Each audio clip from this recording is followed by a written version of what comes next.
Bendiciones, familia de México, Ensenada y toda Latinoamérica, todos los que están viendo este video, que sé que será de bendición el estudio que vamos a tener el día de hoy. El día de hoy estamos muy contentos porque siempre es una bendición el poder escudriñar la palabra, siempre es una bendición el poder compartir con todos ustedes y sobre todo de seguir enraizando el mensaje del Evangelio en nuestras vidas. Tenemos una gran comisión que es llevar el Evangelio hasta lo último de la tierra y lo creemos y estamos en esa firme, en ese propósito, en esa meta de llevar el Evangelio hasta lo último de la tierra. Entonces, saludos a todos aquellos que están viendo esta transmisión, este video a través de la plataforma de YouTube. Bien, pues vamos a comenzar el día de hoy. El tema del día de hoy, vamos a ver, el tema del día de hoy es la gracia de Dios. La gracia de Dios. ¿Qué es la gracia de Dios? ¿Qué es la gracia? La gracia es, o se puede traducir como un regalo inmerecido de parte de Dios. Un regalo que nosotros no merecíamos. Ese es ese Dios misericordioso, amoroso, bueno y justo, que ha decidido en su soberanía absoluta el revelarnos ese regalo hermoso que es Cristo. Y Cristo es la manifestación de la gracia de Dios. Entonces el día de hoy vamos a ver en la palabra, en Proverbios capítulo 9, versículo 10. Como usted lo ve en pantalla, dice, el temor de Jehová es el principio de la sabiduría y el conocimiento del Santísimo es la inteligencia. El temor de Jehová es el principio de la sabiduría. Aquí nos está hablando del temor de Dios. ¿Cómo nosotros podemos interpretar el temor de Dios? A través de este estudio, la idea es que podamos ver dónde se manifiesta el temor de Dios en nuestras vidas o en qué momento se manifiesta el temor de Dios en nuestras vidas. Y vuelvo a repetir la palabra, el temor de Jehová es el principio de la sabiduría. Quédense con eso nada más hasta ahí. El temor de Jehová es el principio de la sabiduría. Sabiduría. Pueden participar, no les hace que esté grabando, pueden decir sabiduría. Amén. Bien, entonces, tenemos un Dios creador, un Dios que creó todas las cosas, un Dios que tiene atributos que son comunicables y atributos no comunicables. Y uno de los atributos de Dios es que Él es santo, santo, santo. No solamente es santo, santo, santo. Dilo conmigo, santo, santo, santo. ¿Qué significa esto de santo, santo, santo? Esto es un hebraísmo. Es un hebraísmo que significa que es absoluto.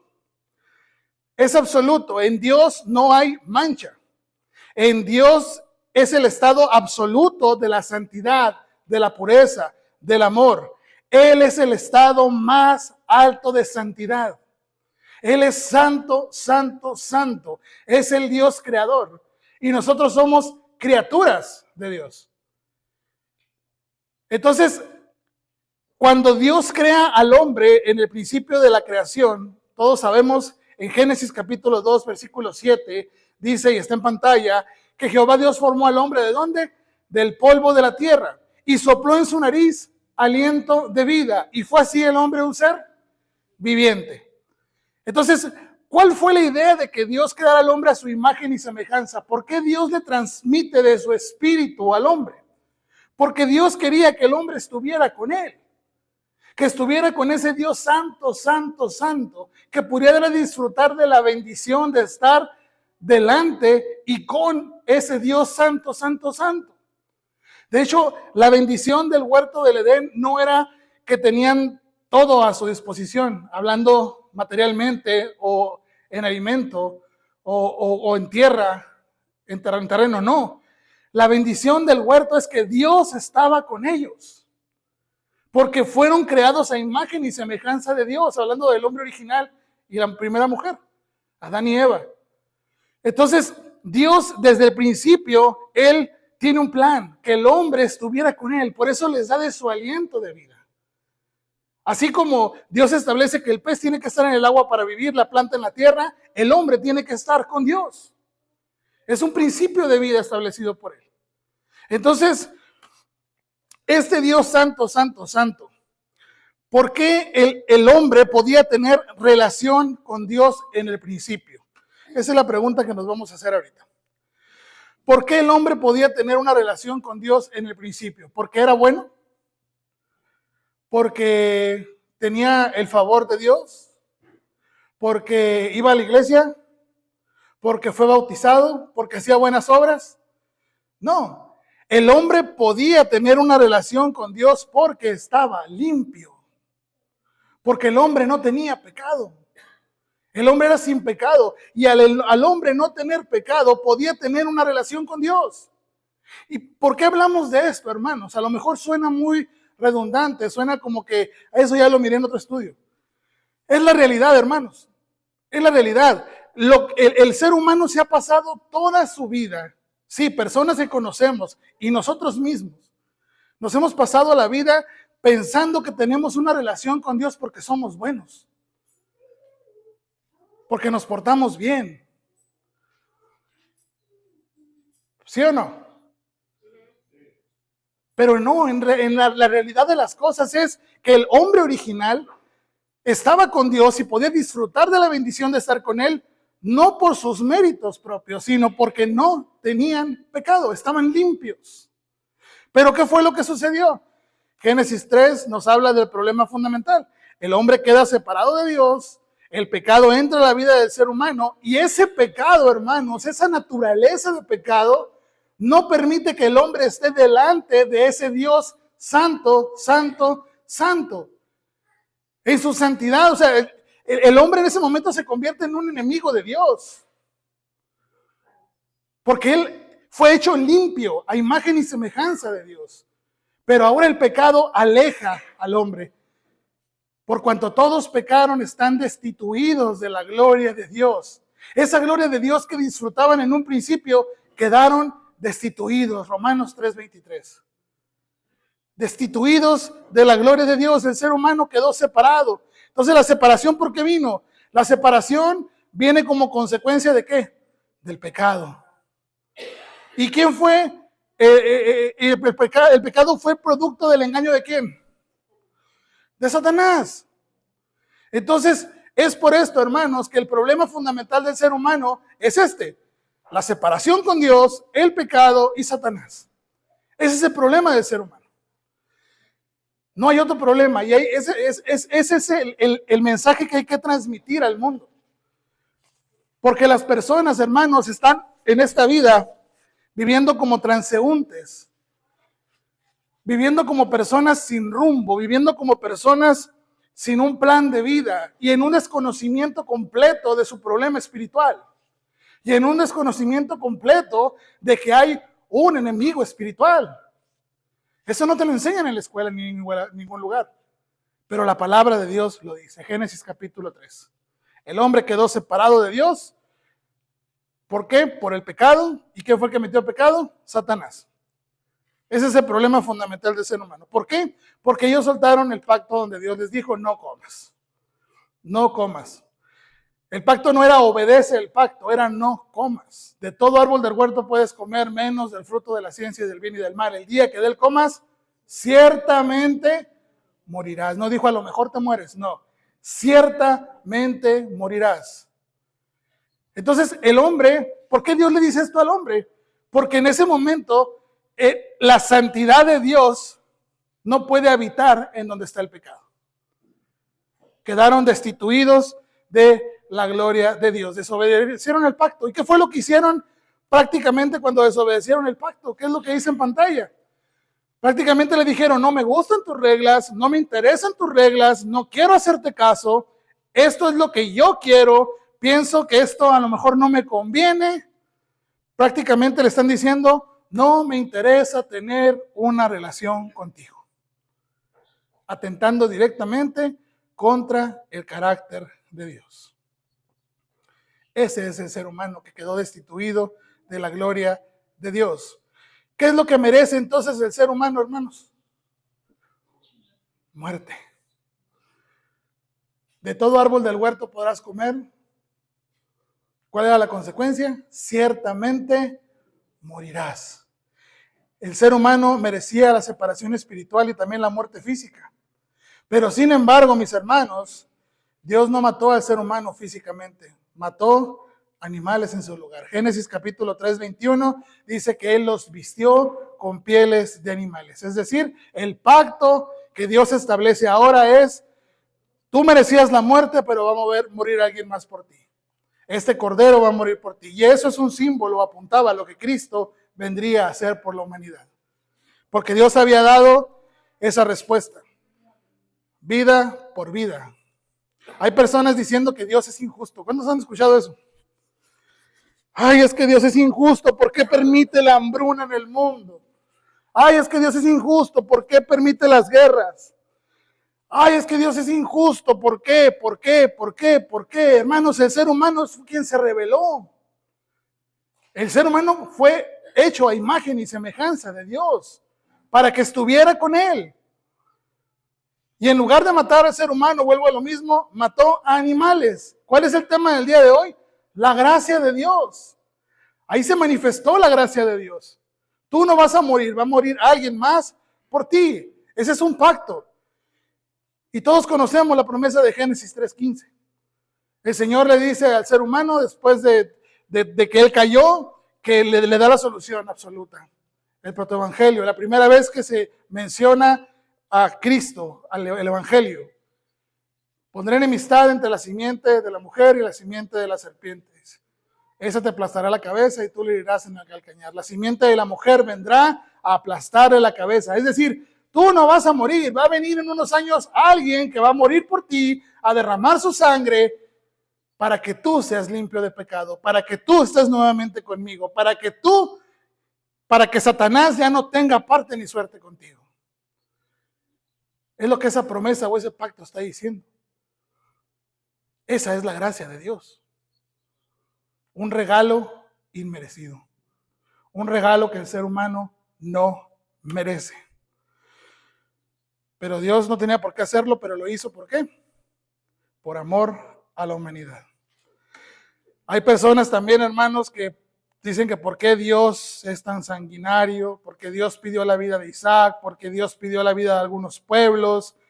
Pero aquí el tema, hermanos, si entendemos la naturaleza espiritual del ser humano y quién es ese Dios santo, santo, santo, y ya quedó establecido que el que quedó destituido de la gloria de Dios fue el ser humano, no Dios fue quien abandonó al ser humano, sino fue el ser humano mismo que se alejó al soltar el pacto. Entonces, hermanos, la pregunta no es o no es que Dios sea un Dios sanguinario. ¿Por qué Dios permitió esto? Es injusto para el ser humano, dicen muchos. Pero, ¿quién es el ser humano? El ser humano es una criatura. El ser humano es quien se rebeló en contra de Dios. El ser humano es aquel que ya tiene ganada su muerte. ¿Por qué? Porque fue creado para estar con Dios, para vivir con Dios. Pero ahora el destino del hombre es, y Hebreos 9:27, que es lo que dice, que va a morir una sola vez y después el juicio. La muerte. El ser humano va a morir en algún momento en esta vida terrenal. Entonces, hermanos, la pregunta no es por qué Dios permite o dice que los mate. La pregunta es por qué Dios permite que viva en un día más. ¿Por qué? Porque el hombre separado de Dios, hermanos, con sus acciones diarias, va proclamando que es enemigo de Dios. Efesios capítulo 2 dice que el hombre está muerto en sus delitos y pecados, siguiendo los deseos de la carne, los pensamientos en la carne. Juan 8:44 dice que son hijos del diablo, enemigos de Dios. Entonces muchas veces decimos, ¿por qué Dios permite esto? No, la pregunta es, ¿por qué Dios permite que yo hoy todavía siga vivo? ¿Por qué? Por su gracia, por su misericordia, porque alguien más fue enviado a este mundo para que muriera por nosotros. Esa es la gracia de Dios manifestándose en nuestras vidas. Cristo. Y Jesús es nuestro Cristo. Para ver un poquito más claro, hermanos, esto, la perspectiva que tiene Dios de esa, porque la perspectiva del ser humano no es la misma a la perspectiva de Dios, ¿están de acuerdo? Pero de acuerdo a raíz de la palabra, vamos a ver ese Dios santo, santo, santo, y el ser humano que es pecador. Esa diferencia. Recordemos que la palabra del día de hoy es el temor, el principio de la sabiduría, ¿qué es? Amén. Entonces, no, recordemos ese versículo, ¿no? ¿Sí se acuerdan que les dije? Bien. Isaías 6, del 1 al 7. No ocupan buscarlo, aquí va a estar en pantalla. A través de esta historia vamos a ver de una manera más clara lo que hemos estado ahorita compartiendo. Dice así: en el año que murió el rey Usías, vi yo al Señor sentado sobre un trono alto y sublime, y sus faldas llenaban el templo. Esa es una visión que tuvo Isaías. Por encima de él había serafines. Cada uno tenía 6 alas, con 2 cubría sus rostros, con 2 cubrían sus pies y con 2 volaban. Y el uno al otro daba voces diciendo: Santo, Santo, Santo, Jehová de los ejércitos. Toda la tierra está llena de su gloria. Y los quiciales de las puertas se estremecieron con la voz de que clamaba, y la casa se llenó de humo. Vamos a hacer aquí una pausa. Isaías está teniendo una revelación. Isaías está teniendo un momento de wow, hay serafines, mira las alas, mira el templo, mira todo esto. Pero dice la escritura que uno al otro daba voces diciendo: Santo, Santo, Santo, Jehová de los ejércitos. En ese momento se estaba manifestando ahí que la santidad de Dios. Mientras no se manifestaba la santidad de Dios, todo era maravilloso. Todo estaba bonito, todo era, wow, qué padre. Hermanos, así vivimos nuestra vida todos los días. Así está viviendo mucha gente su vida en este momento, pensando que todo lo que está a su alrededor, que todo lo que el mundo ofrece está bonito. Todo está bien, todo está perfecto, pero ¿sabes en qué momento viene el temor de Dios? En el momento en el que entendemos o nos vemos frente a la santidad de Dios. Y nos damos cuenta quiénes somos nosotros delante de ese Dios santo, santo, santo. Vamos a seguir leyendo. Y los quiciales de las puertas se estremecieron con la voz de que clamaba, y la casa se llenó de humo. Entonces dije, dice Isaías: ay de mí que soy muerto, porque siendo hombre inmundo de labios y habitando en medio de pueblo que tiene labios inmundos, han visto mis ojos al Rey Jehová de los ejércitos. Vean cómo en ese momento, cuando él, ese hombre pecador que es de labios inmundos y que vive como bien lo dice él, habitando en medio de un pueblo que tiene labios inmundos, cuando se ve enfrente de la presencia de ese Dios santo, santo, santo, ¿qué dice él? ¡Ay, qué padre llegó Dios! No, dice: ¡ay de mí! Muerto soy. ¿Por qué?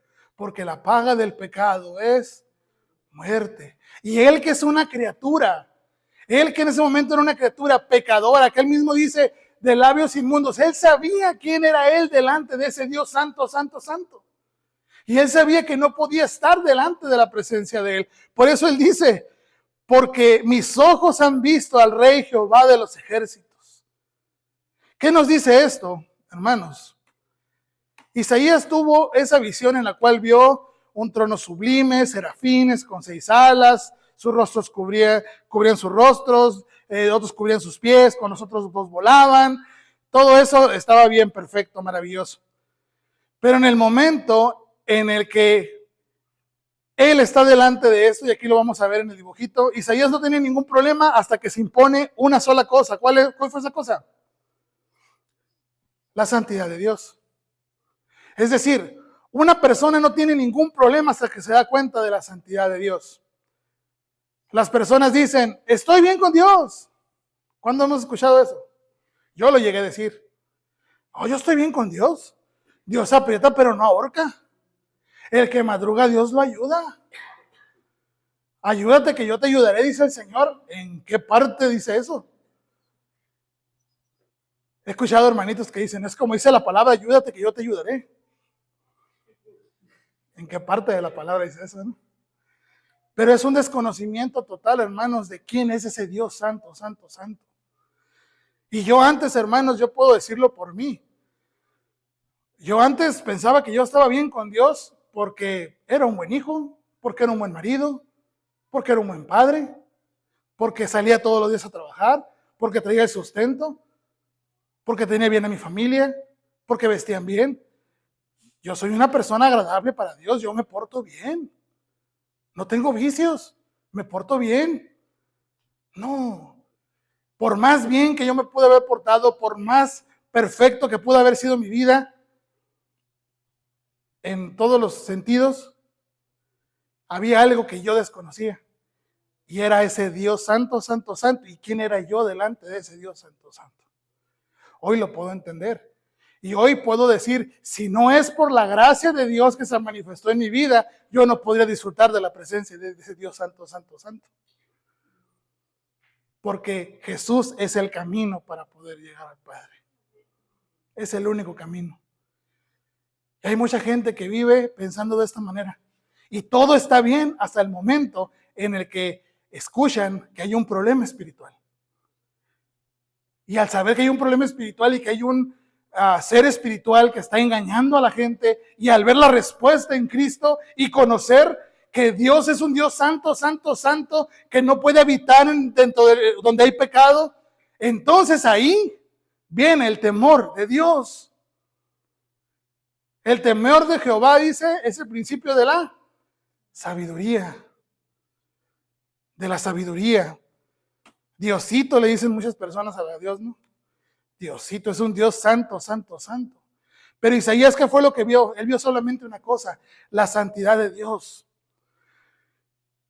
Y cuando las personas no conocen la santidad de Dios, pueden seguir su vida normal, hermanos. En el momento que Isaías es expuesto ante la santidad de Dios, él se da cuenta que él merecía la muerte, pero él llega a una conclusión, y esa la vemos en Isaías 9, 4 al 5, que ya la leímos, que dice, ay de mí, muerto soy.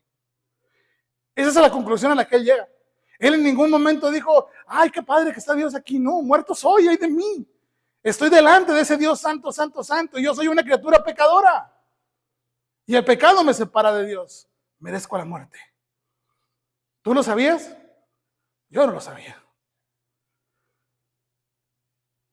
Isaías no dice, puedo hacer algo, tengo que hacer algo para estar bien con Dios, tengo que portarme bien. No, Isaías entiende que cualquier esfuerzo que pudo haber hecho en ese momento era inútil. Estaba frente a la santidad de Dios. ¿Qué es el temor de Dios entonces, hermanos? Entender quién es Dios desde la perspectiva bíblica y quién soy yo a la luz de su santidad. Ese es el temor de Dios. De nuevo, entender quién es Dios desde la perspectiva bíblica, ese Dios santo, santo, santo, y quién soy yo a la luz de su santidad. Entonces, el temor de Dios podemos decir que parte desde el atributo principal de Dios, que es santo, santo, santo. Y si Él es santo, santo, santo, yo no puedo tener una relación con Él. Esa debe de ser mi conclusión.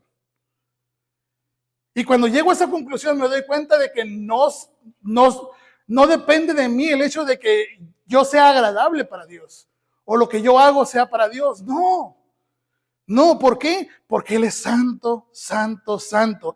Y el ser humano no puede tener por sus méritos una relación con Él. Entonces, el temor de Dios no es voy a hacer esto, no voy a hacer esto, sino llegar a una sola conclusión. No puedo hacer nada.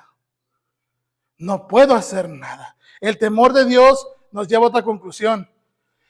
De que aunque haga esto, aunque mueva esto, aunque no lo haga, es inútil porque el merecimiento es la muerte. La religión te dice, haz esto, haz aquello, pero ¿sabes qué?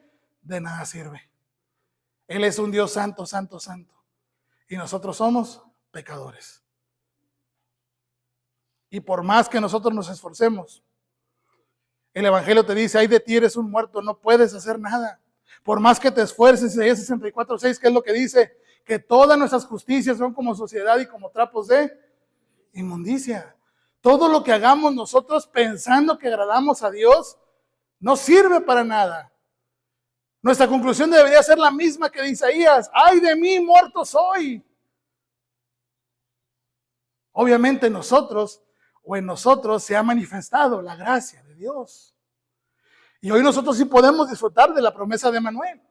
Dios está con nosotros. La bendición del hombre original se ha restablecido en nuestras vidas. Dios está en nosotros. Dios está con nosotros. Entonces Isaías llega solamente a un entendimiento. Ya vamos a ir terminando. Dije, ay de mí que soy muerto, porque siendo un mundo de labios y habitando en medio de pueblo que tiene labios inmundos, han visto mis ojos al Rey Jehová de los ejércitos. Él llega a esa conclusión y ese entendimiento, ¿no? Ya lo veíamos ahorita, lo explicábamos. Pero cuando ella estaba en ese momento, solo esperando la muerte, solo esperando que el Señor dijera, órale, o sea, pecador, vámonos. ¿Qué fue lo que se manifiesta ahí? Y seguimos leyendo. Dice, y voló hacia mí uno de los serafines. ¿Quién tomó la iniciativa? ¿Él? Dios tomó la iniciativa. Y voló hacia mí uno de los serafines teniendo en su mano un carbón encendido, tomado del altar con unas tenazas. Y tocando con él sobre mi boca, dijo, he aquí que esto tocó tus labios y es quitada tu culpa y limpio tu pecado. ¿Quién toma la iniciativa? Dios toma la iniciativa. Y ese es el evangelio, hermanos. Dios tomando la iniciativa. A lo largo del tiempo, el hombre siempre ha tratado de encontrar a Dios, de buscar a Dios. Eso es religión. Caen en idolatría. Y la idolatría es algo que Dios no permite. El evangelio es Dios tomando la iniciativa y viniendo a nosotros. Este carbón encendido, hermanos, ¿a quién representa? A Cristo. A Cristo. ¿Qué es lo que vamos a volver a leer? ¿Qué dice? Y tocando con eso en mi boca dijo, he aquí que esto tocó tus labios y es quitada tu culpa y limpio tu pecado. Eso fue lo que Cristo hizo por nosotros en la cruz. No éramos dignos de estar delante de ese Dios santo, santo. ¿Por qué? Porque nuestra naturaleza de pecado no nos lo permitía. Pero se manifestó la gracia de Dios en nosotros. ¿En qué momento? En el momento en que entendimos quiénes éramos nosotros a la luz de la santidad de Dios. Fue cuando Dios nos revela a nosotros el evangelio y hace esto mismo. Al momento de revelarnos la respuesta que es Cristo, prácticamente es como si estuviera haciendo lo que hizo este serafín. Sí, merecías morir. Dios está diciendo, sí, mijo, tú merecías morir, está bien. Pero sabes que yo tomo la iniciativa. Yo te doy tu salvación. Es quitada tu culpa y limpio tu pecado. ¿Por qué le dice limpio tu pecado? Porque el pecado es lo que separa al hombre de Dios. Él está diciendo, es limpio tu pecado. Ahora sí, puedes estar nuevamente conmigo. ¿Qué fue lo que Cristo hizo en la cruz? Consumado es. Limpio es tu pecado. Yo soy el camino para llegar al Padre. Yo vine a deshacer las obras del diablo, a aplastarle la cabeza a la serpiente. Esa es la gracia de Dios. Un regalo que no merecíamos. Un regalo que no merecíamos. Entonces, hermanos, creo que con este ejemplo queda más que claro el tema que estamos viendo hoy, que es la gracia. El evangelio, ¿qué es lo que hace? Nosotros no podemos hacer nada, nosotros merecíamos la muerte, pero Dios tuvo la iniciativa y a través de su santidad nos dio vida a través de Cristo. ¿Acaso Dios le preguntó a Isaías, ¿será que quieres? ¿Dónde está Cristo en esta historia? La santidad de Dios que viene en símbolo de un carbón, es lo que veíamos ahorita, ¿no? Entonces, podemos llegar a una conclusión. Cristo es la solución absoluta para la vida del ser humano. Amén. ¿Qué es lo primero que Isaías tuvo? Temor. ¿En qué momento tuvo temor? Hay dos tipos de personas, hermanos. Aquel que dice, yo puedo alcanzar a Dios, como decía hace un ratito, con mis buenas obras, yo puedo hacerlo. Pero alguien que está haciendo muchas obras y está proclamando esas obras, no es tan santo. ¿Por qué? Porque no las puede alcanzar. O sea, hay muchas personas que piensan que por sus medios pueden hacer las cosas. Prácticamente están afirmando esto. Dios no es tan santo porque yo lo puedo alcanzar, yo lo puedo hacer. ¿Sí me explico? Cuando nosotros decimos, yo puedo hacerlo, entonces, ¿dónde quedó la santidad de Dios? ¿Dónde quedó ese Dios santo? Dice la palabra de Dios, ustedes de labios me honran, pero su corazón está lejos de mí. ¿Por qué? Es una realidad. Es una realidad. Debemos de ser personas que realmente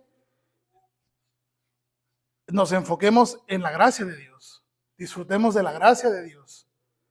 Y entonces no vamos a caer en ese tipo de personas, ¿no? ¿Se puede decir que un hombre es bueno porque hace muchas obras? Sí. Ante el mundo, sí. Puedes decir que es un hombre que ama a Dios, pero en realidad es un hombre que no conoce a Dios.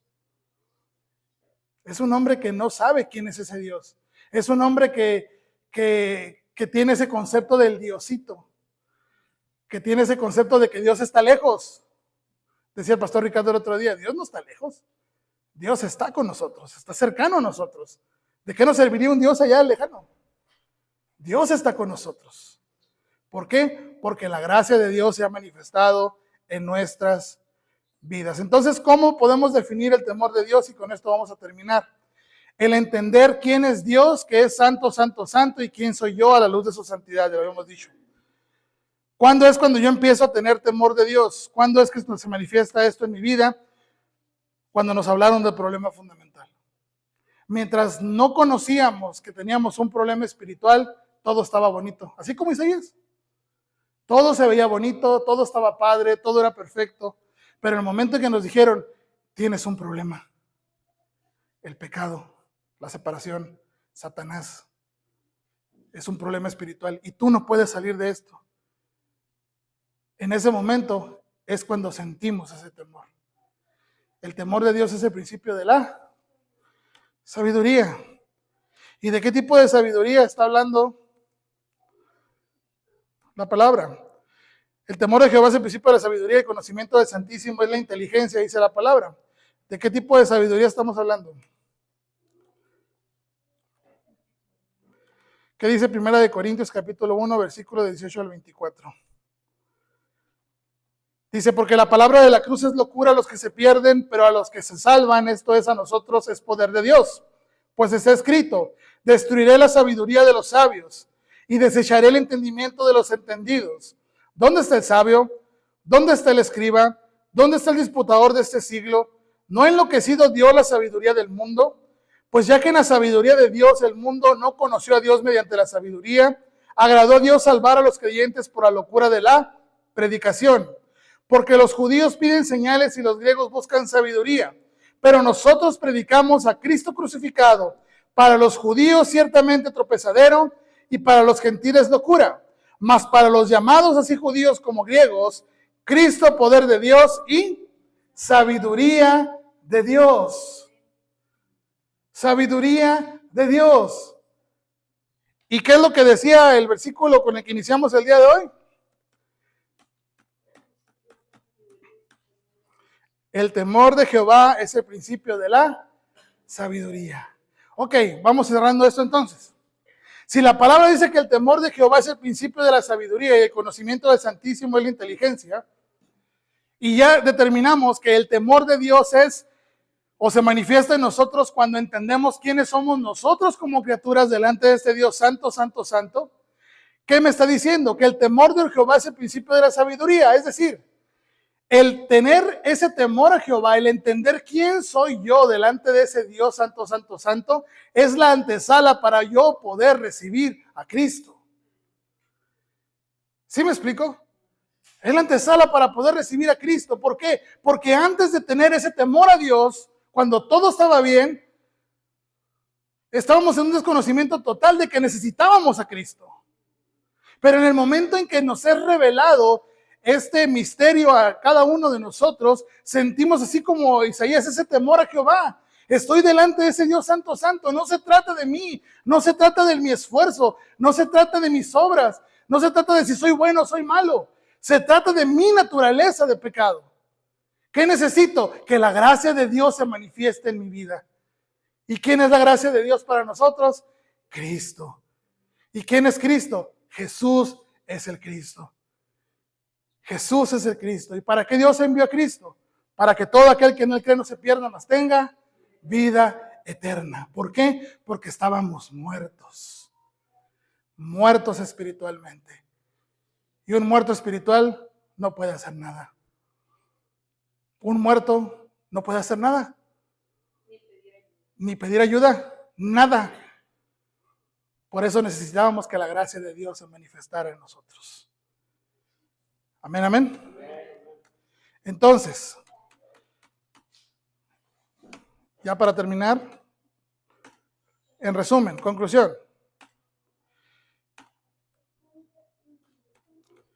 Conclusión, ahí está. El temor de Dios es entender entonces la condición de Dios que es santo, santo, santo y mi condición que merece muerte. Me lleva entonces al punto de no poder hacer nada a menos que Dios así lo estipule en su soberanía, en su voluntad y en su santidad. Llegar a este punto entonces me pone listo para yo poder creer en Cristo. Entonces el temor de Dios es el previo, la antesala para recibir a Cristo. Esa es la conclusión del día de hoy. ¿Cuál es la gracia de Dios para nosotros los cristianos? Cristo. Y Cristo es un regalo que no merecíamos. Un regalo que llegó por gracia, por misericordia, por amor, por justicia a cada uno de nosotros. Entonces, si tú aún piensas, si usted que está viendo el video aún piensa que aún en Cristo usted agrada a Dios de alguna manera, yo creo que necesitamos profundizar más en el Evangelio. Porque el Evangelio dice que nosotros no podemos hacer nada para agradar a Dios. Cristo que está en nosotros es lo único que agrada a Dios de nosotros. Entonces les bendigo para que podamos aferrarnos todos los días a esta verdad. Sin Cristo no somos nada. En Cristo lo tenemos todo. Amén. Dios me los bendiga y nos vemos en un próximo video.